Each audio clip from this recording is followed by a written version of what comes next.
Hello everyone. రేపైతే కార్తీక శుద్ధ ఏకాదశి అయితే రేపు వచ్చింది శనివారం రోజు. అది కూడా కార్తీక మాసంలో శనివారం రోజు ఆ మహావిష్ణువుకి చాలా ఇష్టమైన రోజు. ఏకాదశి రోజు పడడం చాలా ప్రాముఖ్యం కదా. 2025 సంవత్సరంలో కార్తీక శుద్ధ ఏకాదశి ఏ రోజు చేసుకోవాలి, పాటించవలసిన నియమాలు ఏంటి, ముఖ్యంగా మనం ఉపవాసం ఎలా ఉండాలి, ఆడవాళ్ళు ఉపవాసం ఎలా ఉండాలి, మగవాళ్ళు ఉపవాసం ఎలా ఉండాలి అనే విషయాన్ని, ఈ కొబ్బరి దీపం ఏ రోజున వెలిగించుకోవాలని కూడా ఈ వీడియోలో అయితే తెలుసుకుందాం. కార్తీక శుద్ధ ఏకాదశి ఉద్దాన ఏకాదశి అని కూడా అంటారు. దీన్ని హరిబోధిని ఏకాదశి అని కూడా అంటూ ఉంటారు. తొలి ఏకాదశి నాడు ప్రారంభమైన చాతుర్మాసి వ్రతం కూడా ఈ ఏకాదశిలోనే ముగుస్తుందండి. ఇంతటి వరకు పవిత్రమైన కార్తీక శుద్ధ ఏకాదశి ఈ 2025వ సంవత్సరంలో అయితే నవంబర్ 1వ తేదీన శనివారం నాడు వచ్చిందండి. శనివారము ఇంకా ఏకాదశి అన్నీ ఒకరోజే పడడం ఈ సంవత్సరం ప్రాముఖ్యత. అసలు ఈ 2025 సంవత్సరంలో కార్తీక మాసం అసలు చాలా బాగా మంచి రోజులు, తిథి గడియలు అయితే వచ్చాయి. ఏకాదశి రోజు మహాశివుణ్ణి ఇంకా విష్ణుమూర్తిని ఇద్దరిని కూడా ఆరాధిస్తే చాలా మంచిది.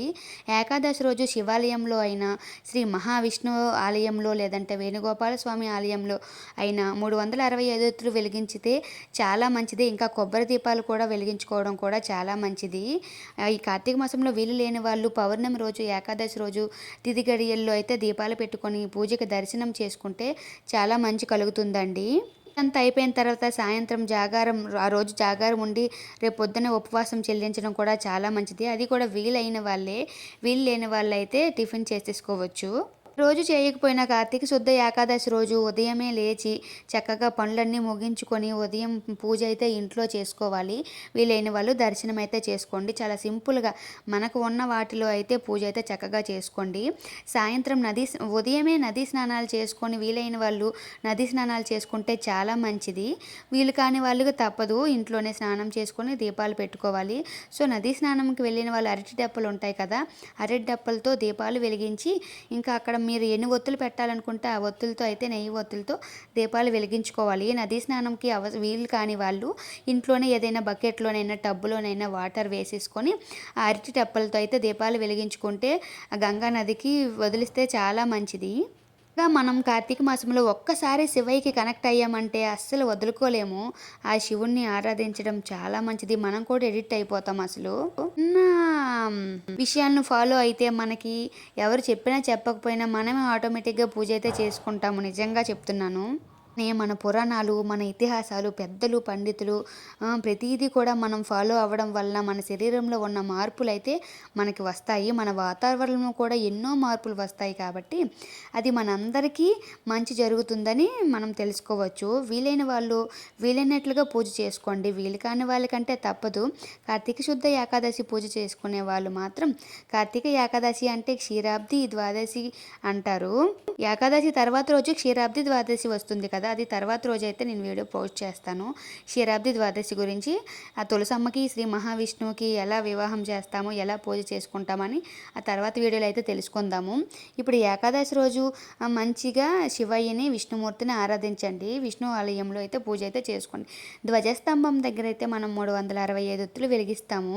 కొబ్బరి దీపాన్ని అయితే మాత్రం కొబ్బరికాయ కొడతాం కదా, అందులోనే నూనె వేసేసుకొని ఒత్తులు వెలిగించుకోవాలి. ఒత్తులు మనం ఎన్ని వీలైతే అన్ని 3 ఒత్తులతో వెలిగించుకోవచ్చు. లేదంటే 30 రోజులకు సరిపడా వెత్తులు 365 ఒత్తులు కూడా వెలిగించుకొని ఆ శ్రీ మహావిష్ణువుకి అయితే మనం సమర్పించుకోవాలి. నేనైతే ప్రసాదాలు కూడా చేసుకున్నాను. ఇంకా ఏకాదశి రోజు దేవుడి కోసం పులిహారు, పరమాన్నము, బూరె, గారి అన్నీ కూడా చేసుకుంటాను. ప్రసాదం నాకు కొంచెం కొన్ని సెంటిమెంట్స్ అయితే ఫాలో అవుతాను. సో అవైతే పౌర్ణమి రోజు, ఏకాదశి రోజు, ద్వాదశి రోజు కొన్ని నాకు వీలైన ప్రసాదాలతో అయితే నేనైతే చేసుకుంటాను పూజ అయితే. నాకైతే చాలా ఇష్టం కార్తీక మాసంలో శివయ్యని ఆరాధించడం. నాకు తెలిసినప్పటి నేను 7th క్లాస్ నుంచి నాకు చాలా ఇష్టం. నాకు పూజలు చేయడం అంటే చాలా ఇష్టం. సో నాకు కూడా అలా ఎడిక్ట్ అయిపోయాను. అప్పటి నుంచి ఇప్పటి వరకు నిజంగా కనెక్ట్ అయిపోతామో ఏమో కానీ పూజ చేసుకునేది ఎవరైనా చెప్తే మాత్రం చెయ్యము. మనకు అనిపించి మనమైతే పూజ చేసుకుంటాము. మనకి మంచి జరగాలన్నా, మనం ప్రశాంతంగా ఉండాలన్నా, మన పని చక్కగా జరగాలన్నా, మనకి ఎక్కువ ఓపిక కావాలన్నా సరే మనం ఇంట్లో ప్రశాంతంగా పూజ చేసుకుంటేనే మన పనులు కూడా తొందరగా అయిపోతాయి. మనం కూడా వేగంగా రెడీ అయిపోతాం. ఇంట్లో పనులు కూడా చాలా ఫాస్ట్గా అయిపోతాయండి. నేనైతే ప్రూవ్ చేస్తాను. నాకైతే అది ప్రూవ్ అయింది. ఇంకా వచ్చేసి పౌర్ణమికి ముందు వచ్చే వారమే కదా మనం స్వామి పూజ చేస్తాము. త్రినాథ మేళ కూడా ఎలా చేయాలో వీడియోలో అయితే పోస్ట్ చేస్తాను. ప్రస్తుతానికైతే మాత్రం నేను ఇంకా కార్తీక మాసంలో ఏకాదశి శనివారం రోజు తప్పకుండా అందరూ ఆ విష్ణుమూర్తి ఆలయంలో అయినా శివాలయంలో అయితే దర్శనం అయితే చేసుకోండి. చాలా మంచిది, చాలా చాలా మంచిది. వీలైన వాళ్ళైతే మాత్రం రేపు శనివారం చాలా మంచి రోజు పడింది.